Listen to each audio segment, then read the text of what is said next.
नमस्कार सर, आपलं खूप खूप स्वागत आहे आजच्या या चर्चासत्रामध्ये. खरं तर काही महत्त्वाचे मुद्दे मी दाखवण्याचा प्रयत्न केलेला आहे आमच्या पहिल्याच सेगमेंटमध्ये, की नेमकी यावेळेची झालेली जी निवडणूक आहे, मुद्दे किती होते, गुद्दे किती होते, कुठल्या मुद्द्यांवरती चर्चा झाल्या, खरोखर या महापालिकेच्या निवडणुका होत्या की पंतप्रधान ठरवणाऱ्या निवडणुका होत्या, अशा अनेक प्रश्नांनी मतदार यावेळेला बावचळलेला आहे. खरं तर आज प्रचाराच्या तोफा थंडावलेल्या आहेत. प्रचाराच्या तोफा थंडावल्यानंतर हा जो सायलेंट पिरियड आहे ना, तो बरंच काही ठरवणार आहे बरं का. त्यामुळे तुळशीदास भोईटे सर, मी आत्ताच सांगितलेले मुद्दे त्यावरती मला आपल्याकडून विश्लेषण अपेक्षित आहे.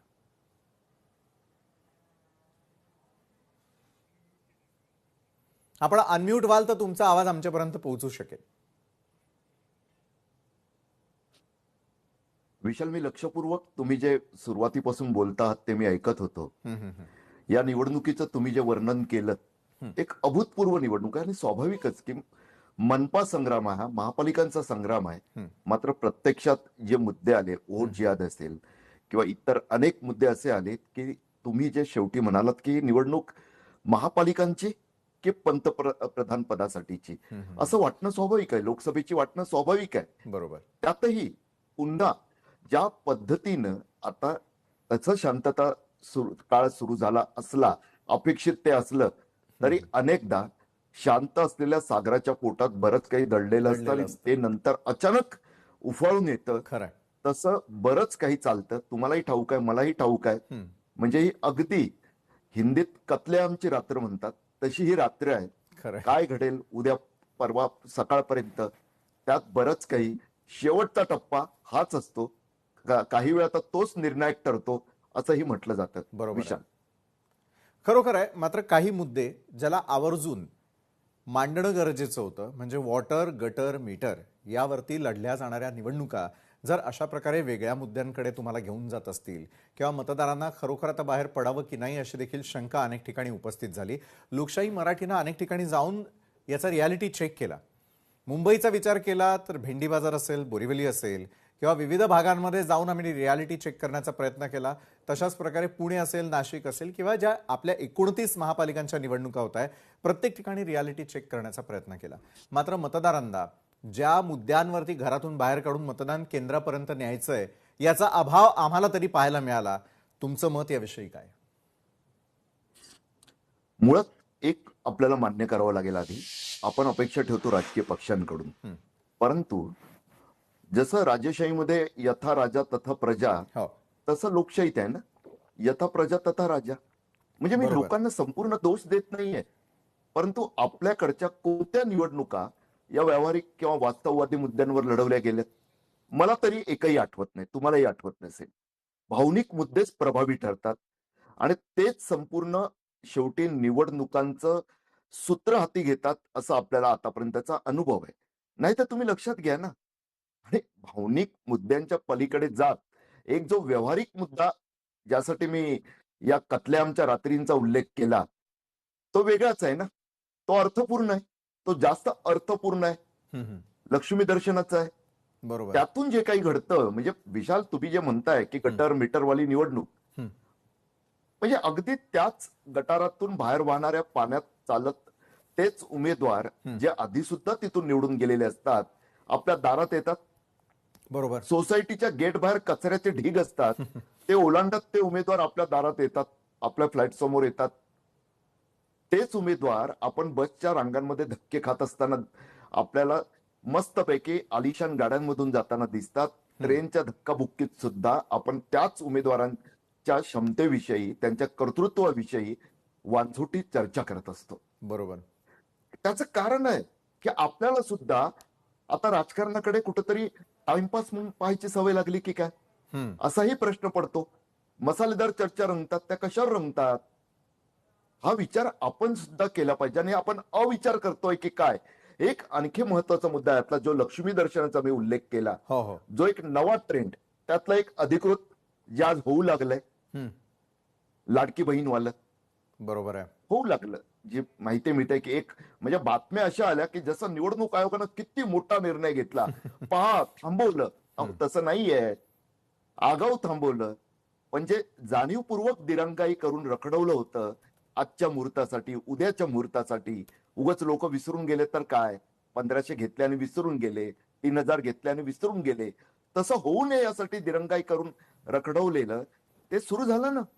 बरोबर आहे. ते अधिकृत लक्ष्मी दर्शन आणि इतर अन्य मार्गांना लोकशाही सुद्धा दाखवते आहे की ज्या पद्धतीनं वेगवेगळ्या पक्षांचे उमेदवार त्यांचे हस्तक लोकांना वेगळं लक्ष्मी दर्शन घडवण्याचा प्रयत्न करतात आहे.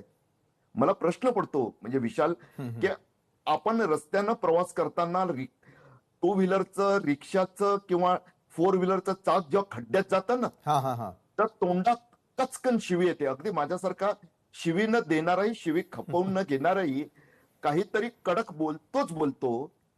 मात्र कचकन शिवी ज्यांच्यासाठी तोंडात येते ना, त्यांच्याच कडून एखादा लिफाफा घेत अवघ्या काही हजारांसाठी जेव्हा आपलं मत विकलं जातं तेव्हा ते मत नसतं, तर तो नागरिक स्वतःला विकत असतो. ही बोच जोपर्यंत तयार होत नाही ना, तोपर्यंत ज्या तीव्रतेनं तुम्ही मगाशी बोलत होतात त्या तीव्रतेनुसार मतदारांचा खरा कौल समोर येताना दिसेल का, हाही प्रश्न पडतो. बरोबर आहे. आज आपण मतदारांनाच आवाहन करूया ना. हा रिकॅप दाखवण्याचं कारण इतकंच आहे की गेले जे 5 मुद्दे मी अगदी सुरुवातीच्या काळामध्ये मांडले त्याचा विचार तुम्ही करणार आहात का? मतदार राजा करणार आहे का? कारण एका बाजूला प्रशासकीय त्या ठिकाणी असलेली यंत्रणा काम करत होती. तुमच्याच वॉर्डातील अनेक समस्या अजूनही रखडलेल्या आहेत, त्याकडे डोळसपणे पहा. ज्या प्रकारची गुंतागुंत राजकीय समीकरणांमध्ये पाहायला मिळते याचा शांततेत विचार करा आणि मग मतदानाला बाहेर पडा.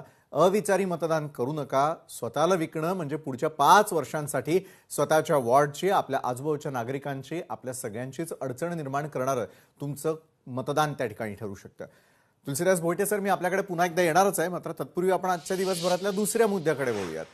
ते म्हणजे राज्यातील राजकीय पटलावर यंदाची निवडणूक केवळ सत्ता स्थापनेसाठी नाहीये, तर अस्तित्वाची लढाई देखील अनेकांसाठी ठरताना दिसतेय. 2029ची नांदी ठरू पाहणाऱ्या या अटीतटीच्या लढाईतील महत्त्वाच्या मुद्द्यांवरती आपण एक सर्वात पहिला मुद्दा म्हणजे बंडखोरीचा फॅक्टर. या निवडणुकीमध्ये अनेक जागांवर अधिकृत उमेदवारांपेक्षा बंडखोरांनीच अधिक डोकेदुखी वाढवली आहे.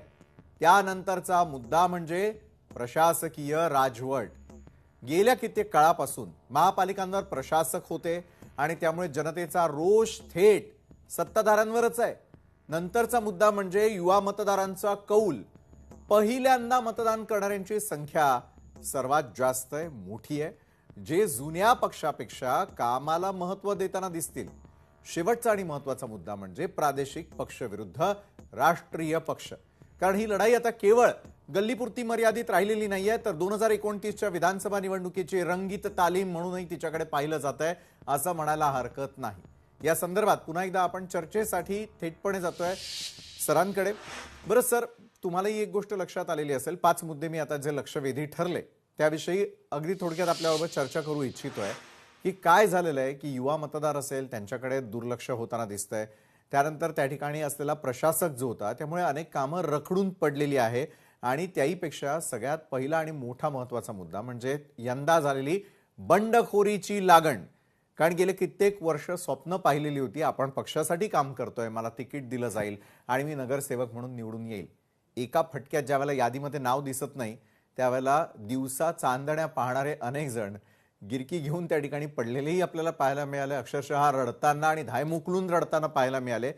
त्या बंडखोरांची डोकेदुखी किती महत्त्वाची ठरू शकते? विशाल, तुम्ही जे मुद्दे मांडलेत ना, खूप महत्वाचे मुद्दे आहेत या निवडणुकीतले. आणि त्यातही लक्षात घ्या, या सर्वांचं जे मूळ आहे ना, ते त्या 4 वर्षांमध्ये दडलेलं आहे. काही ठिकाणी 4 वर्ष, काही ठिकाणी 10 वर्ष. निवडणुकाच झाल्या नव्हत्या ना. बरोबर आहे. अहो म्हणजे तुम्ही लक्षात घ्या, प्रशासकीय राजवट आपल्याकडे अनेकांना हौस आहे असं बोलण्याची की बरं आहे हो ते नगरसेवक नाही आहेत.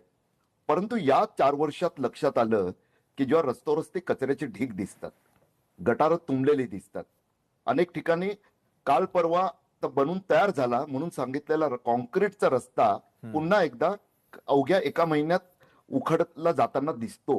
त्यावेळी लक्षात येतं की का तुम्ही आम्ही निवडून दिलेले लोकप्रतिनिधी महत्वाचे असतात. बरोबर. सावळा गोंधळ होता, अनियंत्रित कारभार होता. सांगितलं जात होतं की जे आमदार निवडून दिले ते आपणच दिलेत ना, त्या मंत्रालयातून पाहतायत. मात्र आपल्यालाही ठाऊक आहे शेवटी अकाउंटेबिलिटी फॅक्टर जो असतो ना, म्हणजे मुंबई सारख्या ठिकाणी सुद्धा मला आठवतंय भारतीय जनता पार्टीचे ज्येष्ठ नेते पूर्वी केंद्रीय मंत्री होते रामभाऊ नाईक.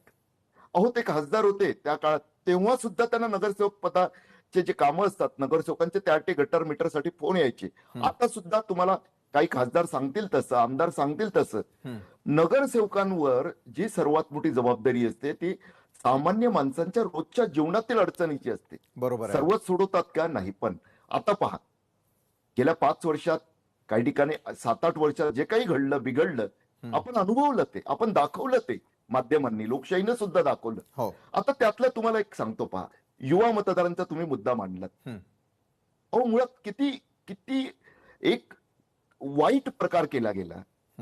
निवडणूक जानेवारी 2026, नवमतदार नोंदणीची म्हणजे या मतदार याद्यांची तारीख काय जाहीर केली गेली? 1 जुलै 2025. म्हणजे जेन झीचे जे मतदार 1 जुलै नंतर 18व्या वर्षात प्रवेश करतील त्यांच्याबद्दल काहीच विचार नाही. हे असं का? खूप काही घडलं यात. आणि पुन्हा राजकीय पक्षांच्या जाहीरनाम्यांमध्ये जसं हे आता थोडं स्पष्ट बोलावंही लागेल मात्र, की ज्या पद्धतीनं न्यूज चॅनल्सवर किंवा आता न्यूजपेपर्समध्ये सुद्धा तरुणांसाठी वेगळं काही देण्याचा प्रयत्न होत नाही, तेवढा वेगळे शो नसतात, तसंच हे राजकीय पक्षांचं आहे. कारण यांना ऍड्रेस करायचं वेगळं, ते तेवढा प्रतिसाद देतील का? त्यांच्यासाठी रोजगार, शिक्षण हे आम्ही जे मांडतो ओव्हरऑल सर्वांसाठी, तेच त्यांच्यासाठी आहे असं गृहीत धरलं जाते. आणि जेन झी सुद्धा राजकारणाला शिव्या देण्याची फॅशन या दृष्टीनं एक मोठा वर्ग पाहत असल्यामुळे त्याचा नाईलाज सुद्धा होतो राजकीय पक्षांचे. मी त्यांची बाजू घेत नाही, पण हे घडताना दिसतं आपल्याला. यातला एक महत्वाचा मुद्दा मला मांडायचा, तो बंडखोरीबद्दलचा. विशाल, एक लक्षात घ्या, अनेक वर्षांनी ह्या निवडणुका होत आहेत. आधीच्या नगरपालिका नगरपंचायतींच्या असतील किंवा आता या महानगरपालिकांच्या किंवा आता जिल्हा परिषदांच्या येतील. पुन्हा या 2026च्या निवडणुकांनंतर पुढच्या निवडणुका भंडारा गोंदियाचा अपवाद वगळता जिल्हा परिषदांचा अवघ्या महाराष्ट्रात 2029लाच आहेत. 3.5 वर्ष निवडणुका नाहीत. या परिस्थितीत कार्यकर्त्यांनी काय करावं? पुन्हा गेले काही लोक 10-10 वर्ष, काही 5 वर्ष, काही 3 वर्ष आस लावून बसलेले ना. बरोबर आहे. सतरंजा उचलत होते ना, पोस्टर घेऊन फिरत होते ना, घोषणा देत होते, पैसा खर्च करत होते. आता त्या पूजा मोरेंचं तुम्ही आठवा.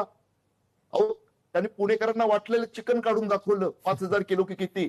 आता एवढं त्यांनी केलं, त्यांचं जेव्हा तिकीटच त्यांना मिळत नाही, मग बंडखोरी एवढ्या संख्येने झाली नाही. आणि आश्चर्य नाहीये त्याचं, असं मला वाटतं. त्यांचा हा एक एकदम शेवटचा टोकाचा निर्णय असतो बंडखोरी. काही वेळा काही बनेल असतात ते सोडा विशाल. खरोखर आहे, एका बाजूला जे आपण बघतोय की या परिस्थितीवरती चर्चा होणं गरजेचं होतं. गेल्या काळात काय घडलं आणि येत्या काळात काय घडणार आहे याचा मागोवा घेणं देखील ते गरजेचं होतं. आणि पुढच्या काळात घडत असताना जसा मगाशी आपण उल्लेख झाला की प्रादेशिक पक्ष विरुद्ध राष्ट्रीय पक्ष ही आता गल्लीपुरती मर्यादित राहिलेली नसून निवडणूक ही थेट 2029च्या विधानसभा निवडणुकीचीच रंगीत तालीम सुरू झालेली आहे. धन्यवाद भोयटे सर, तुम्ही आमच्या सोबत जोडला गेलात आणि या संदर्भात चर्चा केलीत त्यासाठी. तर आणखी रिकॅप घेऊन मी आपल्यापर्यंत येतोय. त्याचबरोबर आणखी काही महत्त्वाचे इतर मुद्दे आहेत ज्या निमित्तानं आपण थेट मतदारांशी, उमेदवारांशी आणि राजकीय पक्षांशी संवाद साधतोय एका छोट्याशा ब्रेकनंतर.